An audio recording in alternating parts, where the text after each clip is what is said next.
Hello. So, when's the last time you watched a show that held your attention for longer than a weekend?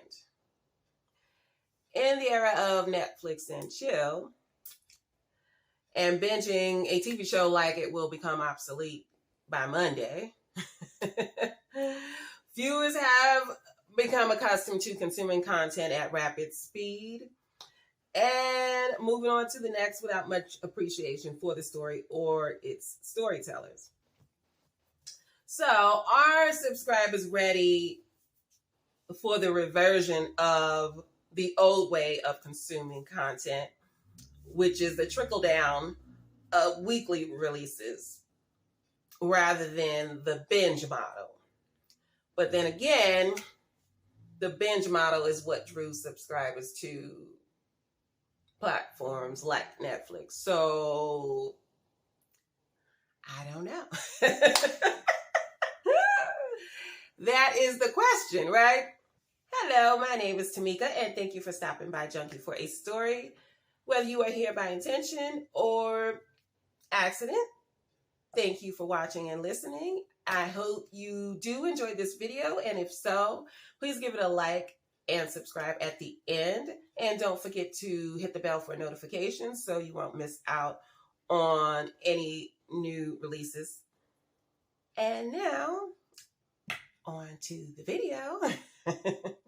So I recently watched The Lincoln Lawyer on Netflix, and that is a 10-episode season. I'm not sure if it's a limited series or what, but you know how it goes with Netflix. So it is currently trending on Netflix. And yeah, this one caught my attention because I did like the movie when it came out years ago, the one starring Matthew McConaughey. And I just like legal dramas, so why not? Oh, and I know why.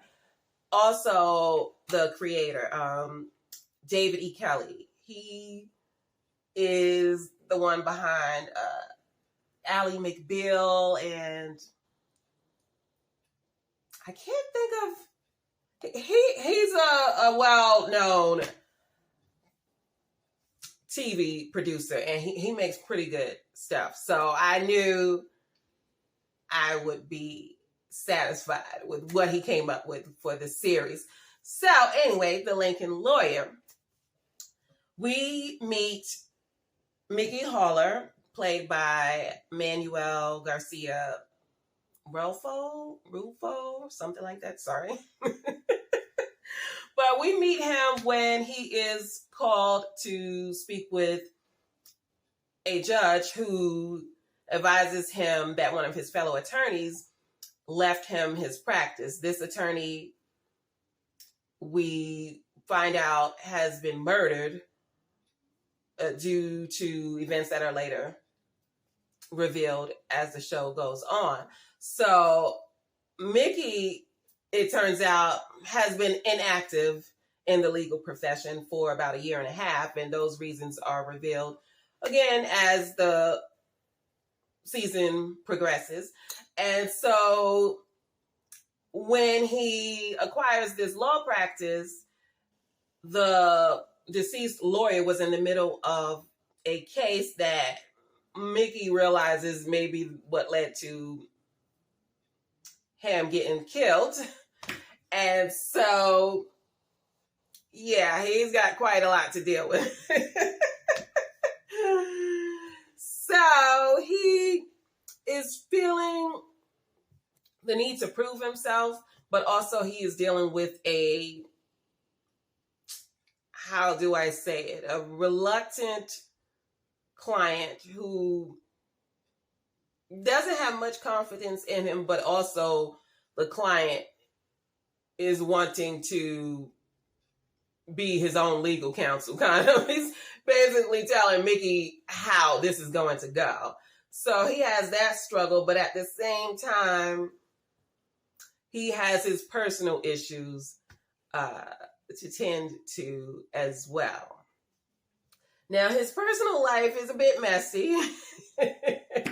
So he has two ex-wives played by Neve Campbell and Becky Newton. Becky, you'll remember from Ugly Betty.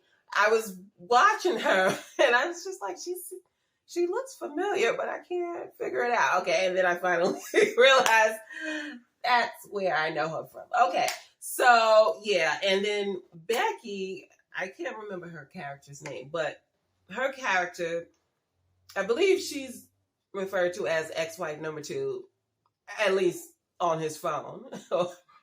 Some way he has it on his phone. But anyway, she's the second one, and she works for him. And then the first wife, Neve Campbell, she is the one that he has the daughter with. And yeah, so he seems to have good working relationships with both of his wives. Which is interesting, right? But yeah, so that part is a little tricky. And then he is going through a recovery that, it could upend his career if he relapses.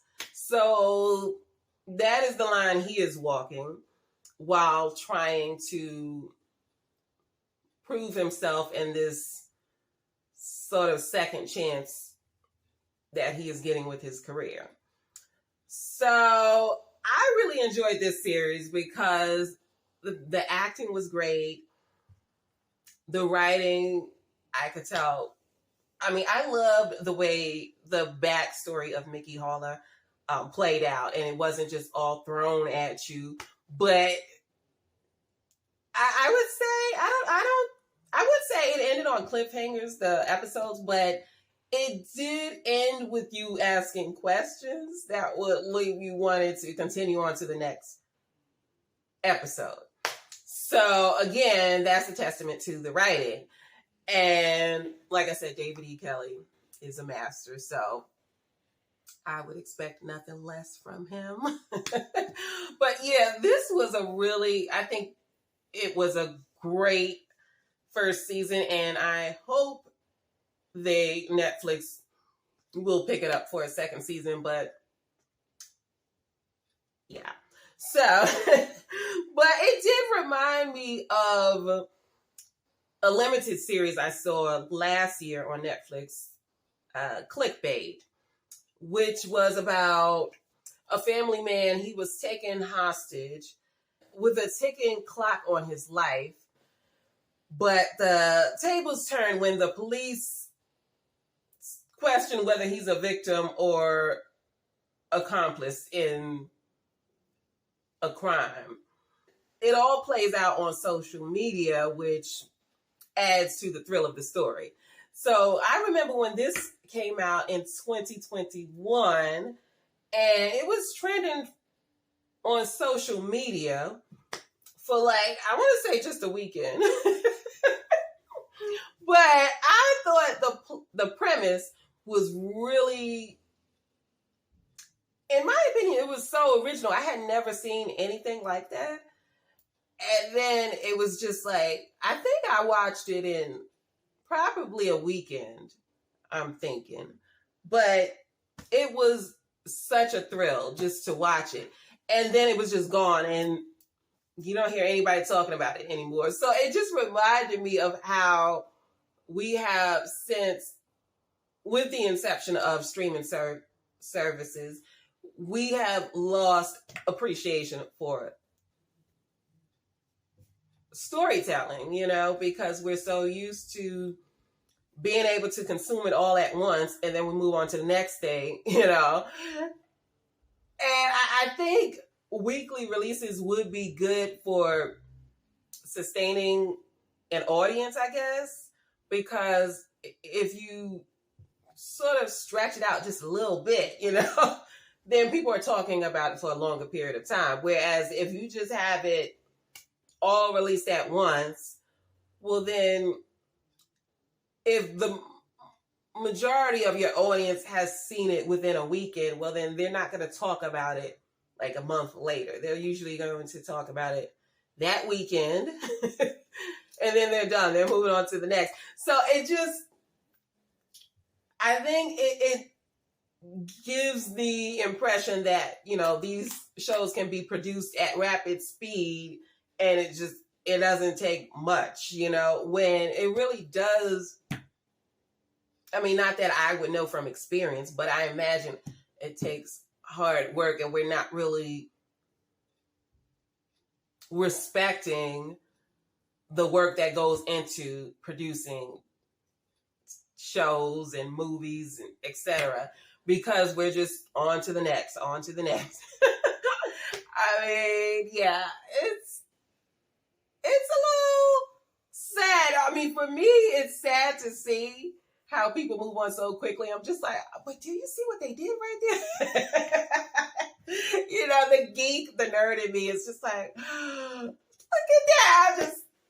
Anyway, yeah.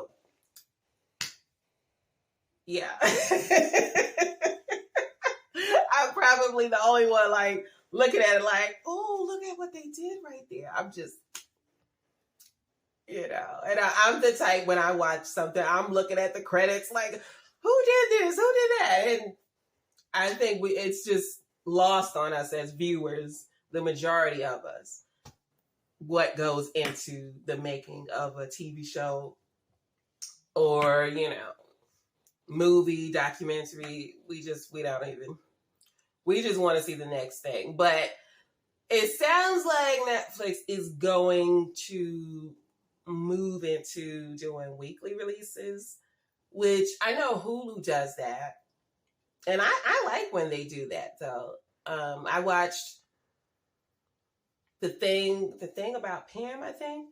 And that one was a really good one, but that one also is a limited series. But they did the weekly releases with that. And I also think it helps with giving you time to reflect on what you just watched, rather than consuming it all at once and you're not really taking in what the story is saying or getting to know the characters, like when you spend more time with them, then you have time to reflect on, the story, the themes, the messages, etc.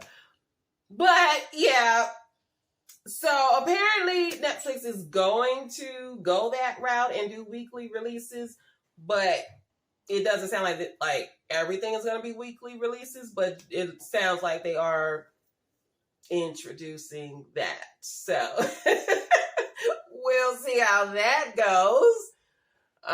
Yeah. But anyway, those are my thoughts on that. So yeah, if you like the movie, The Lincoln Lawyer, I would give that a watch. Give the series a watch. And also, while you're there, go on and check out Clickbait. It's still available on Netflix. If you happen to have not watched it yet. Okay, so I just realized that I forgot to mention that the Netflix series, The Lincoln Lawyer, is based on the Michael Connelly's novel series by the same name. And this season was based on the second book in that series, The Brass Verdict. I have not read the books, but if you want to give them a read, go ahead. It is a long-running series in the author's catalog, so it obviously is a popular one, but it's just not my kind of read, so I haven't read it, but I forgot to mention that, and so I just wanted to point that out, that the series is based on the book. So there's that. So that does it for now. Thank you so much for listening and watching. Don't forget to like, comment, and subscribe. And let me know your thoughts on those two series, The Lincoln Lawyer and Clickbait, if you have already seen them. If not, I would highly recommend both series on Netflix. And also, if you want to chime in on the conversation about Netflix going to weekly releases, I would love to hear your thoughts. So go ahead and comment. But yeah, that does it for now. And I'll catch you in the next one. Bye.